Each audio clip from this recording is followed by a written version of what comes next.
Reflection time. So the year is in full swing, and right now, most of us have things being thrown at us from left, right, and center.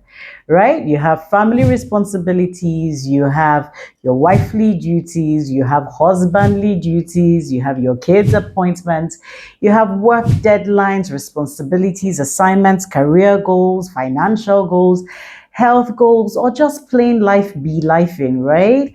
How are you doing? How are you holding on? How far with those goals we set at the beginning of the year? How far with the ginger? Are you still gingered? Dear Tribers, welcome to Q2 2026.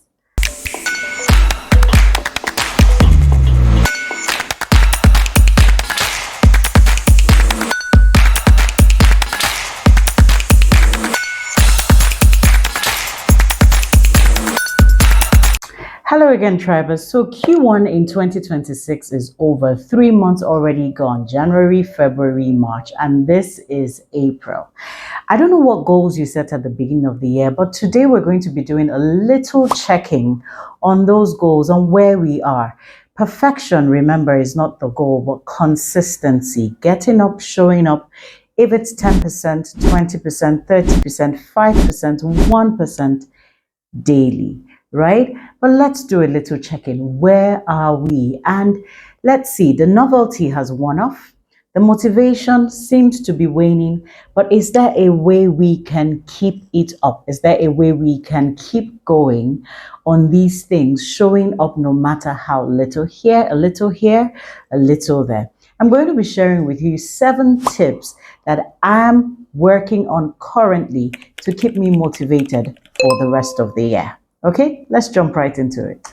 The first step I'm taking to help me stay motivated for the rest of 2026 is number 1, rest.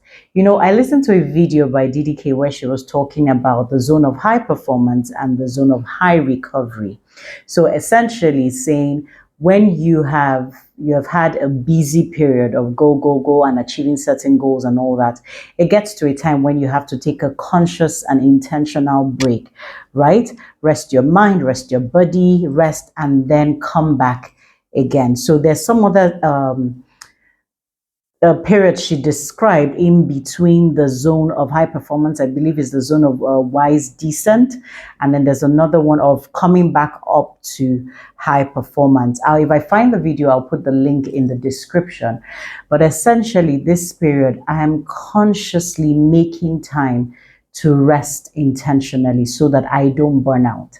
There's no need to wait till you're exhausted and you can't go again, because sometimes when we wait till then, you plunge into a place that you may find it very difficult to come back from. So number 1 is definitely resting intentionally before I'm too exhausted to continue. Number 2 is talking my own motivation. Now, I have words that I will say to myself. Funny enough, one of the videos I also use to motivate myself or to talk to myself is also a DDK video. And I could also attach that in the link in the description if you'd like to use that.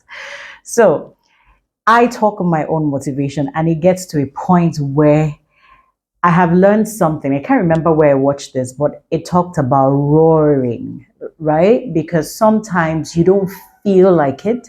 Your body doesn't want to be doing that, but you are saying the things that you want to say, talking your motivation over the voice of your flesh.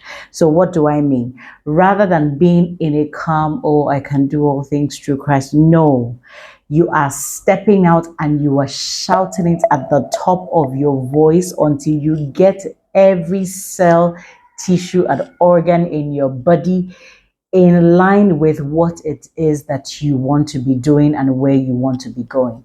So talking your own motivation, and let the voice of your spirit man be louder than the voice of your flesh and the voice of your body. So number 2 is talking your own motivation out loud, not just within or not in your head, but out loud so that your body and everything around you hears it. Number 3 is revisiting your why. Going over your mission, your vision, the values, the things that you have set for yourself, going over the words or prophecies that I have received at the beginning of the year, reading those things, reminding myself, this is why I'm doing this. It helps to refresh your focus. It helps to keep you on track with what you're still doing. So many times when we give up, or so many times when we stop, it's because we have forgotten why we are really doing that. And we get distracted by other measures or other things that we think should be the measure of success. For instance, looking at a video that I put out and checking, oh, how many likes did it get? How many comments did it get? How many, when we get distracted with other yardsticks or other standards of measurement, forgetting that this is why we started in the first place. So the number 3 thing I'm doing is looking at my why, looking at my reasons, looking at the mission, looking at the vision, looking at the plan. This is where I am going to, right? So the applause or the validation or the comments or the whatever it is that I'm getting now is not the goal, right? That immediate gratification, or there's a word for it, that you get from the crowd or from people that are watching and all of that right now is not the goal. So staying focused on what the initial reason and initial purpose is what will keep you going until you get to where you're going to. Number 4 is that I am taking time to understand and process the seasons, the feelings, the stage that I am in currently. And I'm doing this through journaling, through making to-do lists and things that help me get refocused on the task at hand. Because like I said in the beginning, there's so many things coming at you and sometimes it feels overwhelming. I have found that taking the time to sit down and to write out what is going on in my head, in my mind, in my spirit at that point in time helps to bring everything together, or just takes it out from the inside of me, from the thoughts in my head, from getting overcrowded in my mind. I'm putting it onto paper so that I'm able to think it through and then name those things, itemize them one by one, which is what a to-do list will do for you. So I have so many things. I have, there's this, there's that. So just a brain dump. Dump everything onto paper. You can see it out there. Take it out from here, put it out there, and then you can go over it one after the other, prioritize, and know what to tackle or what to attack at each given time so that you are not overwhelmed. So I said number 4 is to understand and process the phase that you're currently in, the issues that you're going through journaling and making lists, to-do lists. I've also found that this is so important to be done at the end of each day because it helps you not to wake up the next morning in a frenzy. You're able to wake up a bit more organized because when you do this, you're able to say, oh, for tomorrow, I will be doing this, this, and this. So I have found over time that when I have all these things written down somewhere, I must also take the time to make sure that I plan out the next day exactly what I'll be doing that day. It doesn't mean that you will finish everything you've set out every single time. You may not finish it, but if you leave everything to chance, or you leave it still on that general brain dump page, you find that you are still tackling things in a haphazard manner, right? But when you take from that brain dump, the master brain dump document, and then you begin to break them down into, this is what I'm doing today, it helps to also streamline your focus. I found that so many times we know these things, we start out doing these things, but when we don't do them again and we feel like, oh, I've gotten into the groove of things or gotten into the flow of things and we miss those things, you find yourself coming back to a place where you are wasting a lot of time and your energy is not focused. So it is very important that we are consistent. And I am talking to myself as well, that I am consistent. I found that being consistent with those things, still planning each day, the night before, still brain dumping, still having a place where if something drops into my mind, instead of changing my activity immediately to get to that, I can add that new information to my brain dump, and then I can revisit it that evening, which is why I said every evening, still go through that thing, the list, the entire list, and then make your plans for the next day. Number 5 is to do it regardless of how you feel. This one is I'm preaching it, preaching it to myself every day, preaching it to myself every day. Your feelings don't rule you, the goals do. And one thing I have also learned how to tell myself is that the feeling of letting myself down, the feeling of not achieving my goals, the feeling of December 2026 looking at you in the face again and saying, did we do it, did we not do it, will hurt way more than the feelings that I have currently now of not wanting to do the things I'm supposed to do. So every day I'm saying, when I look for ways to ginger myself, I sit up at it and just do a little. Remember I said in the beginning that some days will not be 100%, right? The 10%, maximize the 10%. So for me, also one of the ways I'm doing it is not looking at how I'm feeling, and I'm just saying, you know what? I'm doing this regardless of what. Eventually, your body catches up, your mind catches up, and everything picks up momentum, and then you can keep running. I know we often say that nobody's coming to save you, but number 6 is press into your accountability systems. And what do I mean by press into them? What I mean is ask your accountability partner buddies system to check in on you more, or place a higher demand on yourself to report more. Tighten your accountability systems. Put in stricter or more stringent measures to keep you in check. Now, for me, I found that we have like an accountability system with a group of people, and we talk once every week. But recently, I realized I needed more. So what I did was to start calling more often. Without them calling, it's not time for the accountability and all of that. But I will call and talk about what is happening to me at that point in time. And then with that talk, I get the boost I need to sit up and do something. I think I did one either 2 days ago or thereabout. And I noticed that just as the conversation was still going on, I saw myself getting up from the bed, sitting at my table, opening my laptop. And as the conversation was just wrapping up, I told the person, I said, as we just finished talking, I'm sitting on my laptop now and I've logged into the website. I'm about to start studying. So press into your accountability systems.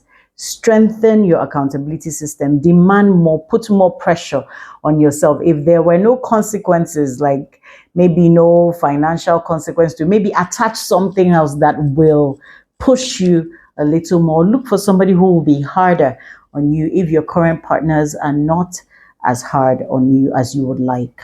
Finally, number 7 that I am using, and I would have loved to share that paper with you, maybe I'll attach a link in the description as well, is to start tracking your behavior. Give yourself challenges, track.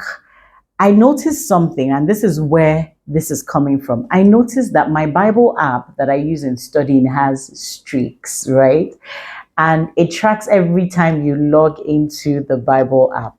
So the few days that I didn't log in, it will restart or refresh my streak. And I noticed that thing really, I don't like that happening. I don't like the number reducing. So I found out that, okay, and this is where studying yourself comes in.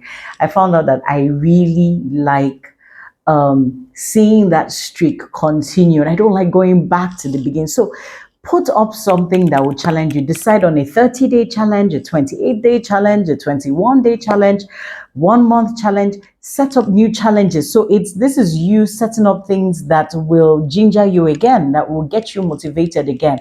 So Set up challenges, use a tracking sheet, write out a particular behavior. So it's almost like you have to go back to what you were doing in the beginning, because sometimes it's as if the novelty wears off and then your brain begins to take those things you used to do for granted. So setting up a challenge or setting up a tracking system for a particular behavior you want to run throughout the year has a way of making that thing fresh again, right? You can also put a tweak to the challenge.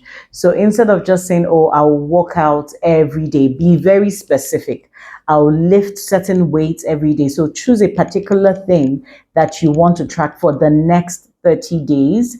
Like one of the things I'm doing is, okay, praying in tongues for 30 minutes every day. So I've looked for a video where it's just praying in tongues for 30 minutes and I play that, plug it in, and I'm off. So this is something that is going on my tracking sheet for the next 30 days. So look for a challenge. I've been praying, but like I said, tweak it a little bit, stretch yourself, give yourself a challenge, give yourself a stretch and track it for the next 30 days. So this is like you putting in more gas, more fuel to kick off that ginger and that momentum again. And that brings us to the end of today's video. We talked about 7 keys to keeping you motivated till the end of 2026. Number 1 is rest. Number 2 is talking your own motivation. Number 3 is revisiting your why. Number 4 is to understand and process the phase that you're in through journaling and to-do lists. Number 5 is to do it regardless of how you feel. Number 6 is to press into your accountability systems. And number 7 is to go on a challenge and track your behavior. Do not break your streak. And I will see you in my next video. Bye, Tribers. One of the things that we say to God when we worship is that you are the same yesterday, today, and forever. And that speaks to the nature of God as a consistent God, as a loving Father, as a faithful God who is always the same all through. He doesn't change because we change. He doesn't change because anything is different in the world. He's the same, and that is why we can trust in Him. Having a relationship with God is one sure way to living a consistent life of victory, to being consistent with your goals, because you have the Holy Spirit as your companion to see you through. But this is not the same for you if you do not believe, if you do not have this life of God at work in you. And that is why on this channel, we make it a point of duty at the end of every video to invite you, if you have watched up to this point, to give your life to Christ. There is a link in the description below that will take you to a form, a prayer just before the form, and fill out your contact information there if you would like us to work with you on this journey in knowing God better. See you in my next video. Bye.